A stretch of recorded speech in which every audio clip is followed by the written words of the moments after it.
Gracias por acompañarnos en esta transmisión continua. ¿Y cuál es tu primera reacción al conocer la noticia?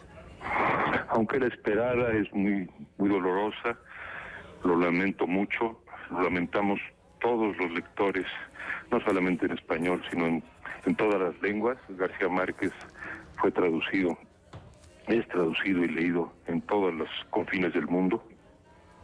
Uno de los escritores, sin duda alguna, se va a decir 1000 veces estos días y seguirá diciendo más importantes, pero yo diría uno de los escritores más prodigiosos de todas las lenguas y desde luego de la nuestra. Recuerdo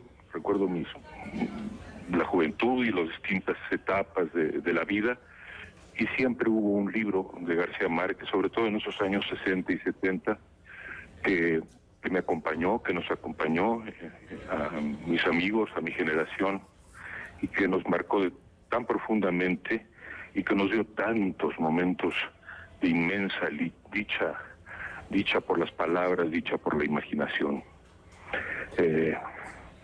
Uno de nuestros grandes gigantes. ¿Cuál fue ese libro que más te impactó durante esos años de juventud? Y tú, que estás también vinculado con una empresa de producción de televisión, ¿tienes idea de cuál era el interés de Gabriel García Márquez para que sus libros llegaran a la pantalla? Porque tengo entendido, creo haberle leído en alguna entrevista, alguna de las pocas entrevistas que ofreció, que no le gustaba que sus historias llegaran a la pantalla, que no quedaba muy contento con el resultado. Bueno, yo creo, como tantos otros, que su libro central, que he releído muchas veces, es 100 años de soledad, desde luego, ¿no? Claro. Pero también ese portento de una prosa continua que parece ser la erupción de todos los volcanes de América, que es el otoño del patriarca, esa reflexión extraña, melancólica, ambigua, compleja sobre el poder en América Latina, que es el otoño del patriarca, repito, ¿no? Y tantos cuentos, ¿verdad? Su libro, del general en su laberinto, en fin, es inagotable, es infinito, ¿no? Pero en cuanto a la pregunta sobre el cine, bueno, yo creo que tenía razón García Márquez en desconfiar, en principio, de la traducción. Sí, siempre es una tentación, pero de la traducción de la novela y de la literatura al cine es muy difícil. Es muy difícil en principio, no solo por el tiempo, sino que se trata de otro lenguaje, de otro arte, ¿no? Creo que el detalle, la plasticidad, el lenguaje, las imágenes, el color, vamos, que se logra en una novela, en la prosa de García Márquez, es un poco intraducible al cine, o hay que traducirlo de otro modo. Es todo un tema teórico, pero por fortuna García Márquez no le dio mucho por la teoría, sino que fue un surtidor inagotable de historias. Y hay que decir también un tema biográfico importante, es que antes que escribir esa novela prodigiosa, 100 años de soledad, García Márquez escribió miles de artículos periodísticos, fue un gran periodista, en lo que él llamaba mi carpintería literaria. Ese gran escritor no se hizo de la nada, se hizo con muchísimo trabajo. Se hizo, claro, de su historia familiar y de todos los mitos y fantasmas asociados a ella, pero también se hizo, y yo diría sobre todo, con enorme esfuerzo y trabajo. Hacia los 40 años de edad encontró ese triunfo universal con 100 años de soledad, pero solo después de trabajar mucho. Claro, y él lo contaba en sus entrevistas, cómo en medio de la escasez, ahorrando hasta el último peso durante sus años en Europa, tratando de, bueno, convencer a su esposa Mercedes que lo apoyara para seguir en esa aventura ¿de creación literaria? ¿Cómo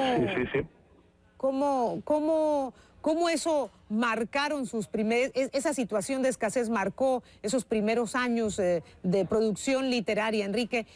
¿Tuviste la oportunidad de verlo recientemente allí en México? ¿Tuviste algún contacto? Mira, yo no fui un amigo de García Márquez personal. Hay que decir, incluso en honor a la verdad, que yo soy de quienes criticó su vinculación con Fidel Castro.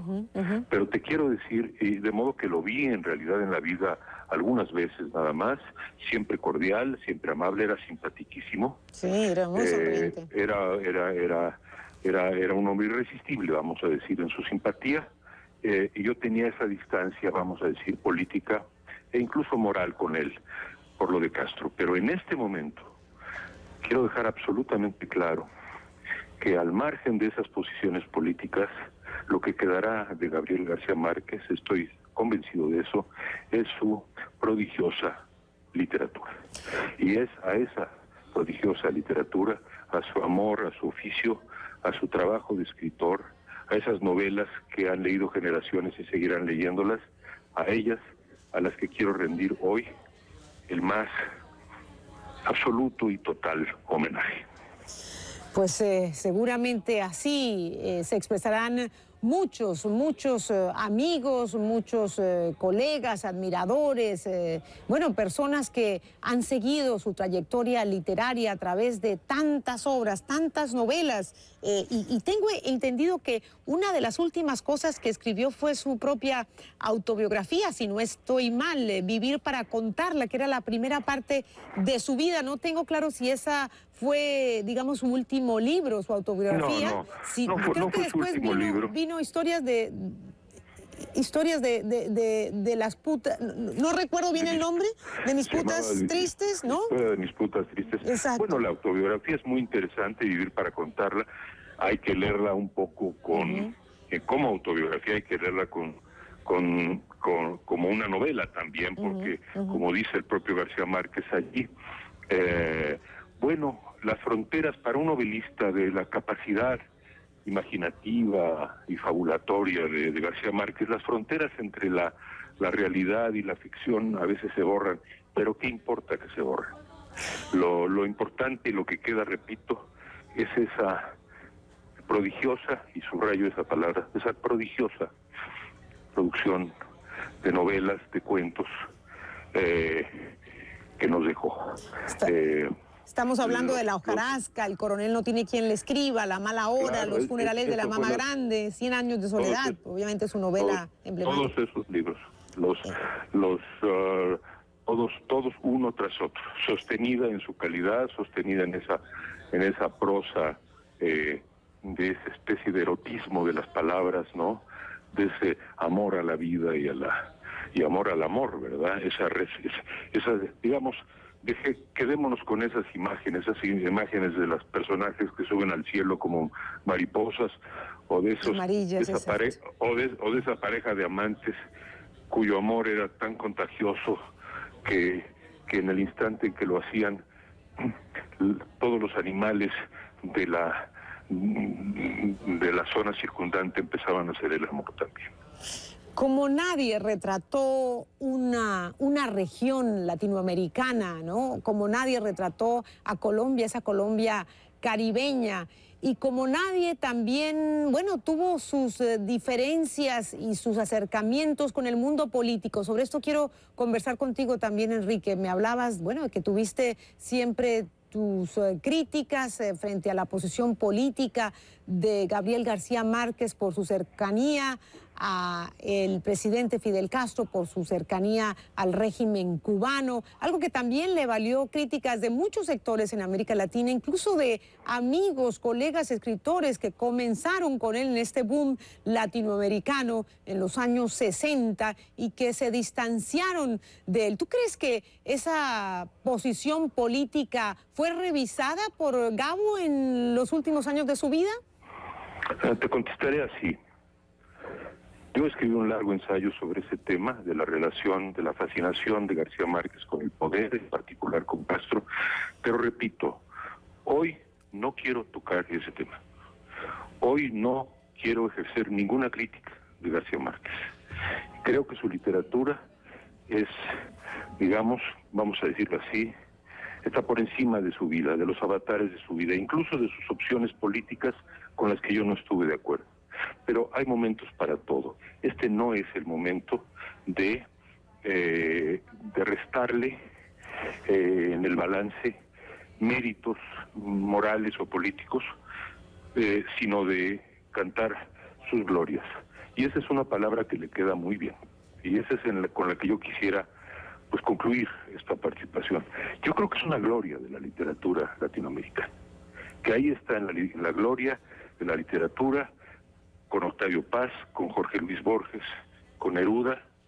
Me refiero ahora únicamente a los escritores ya fallecidos. No son muchas esas glorias. Es cierto, es cierto. Pero son extraordinarias, son indudables y van a quedar ahí para siempre. Y ahí está ahora, en la eternidad, vamos a decir, ganada a pulso con su literatura y con su genio y con su trabajo, García Márquez. Irrepetible, irrepetible. Enrique, antes de terminar y de despedirte y agradecerte de nuevo por tu amabilidad, ¿cómo recibe México esta noticia, esta partida de Gabo? Un país que lo acogió durante muchos años, que se convirtió en su segunda patria. ¿Por qué México quería tanto a Gabo? Porque Gabo quería mucho a México. Porque Gabo vivió en México, no sé, fácilmente 40 y tantos años, ¿no?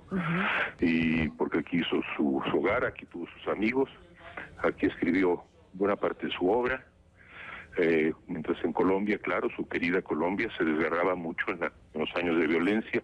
Aquí encontró paz, amistad, apoyo. Aquí construyó su obra, aquí construyó su familia. De modo que hay muchas razones para lamentar, para llorar su muerte y para festejar su vida y para festejar su obra. Y en fin, estoy seguro que las muestras de cariño y de afecto a la familia van a ser enormes y merecidas por la obra que nos deja. Muchísimas gracias, Enrique, por acompañarnos con estas impresiones tras esta dolorosa noticia que tenemos que compartir. Buenas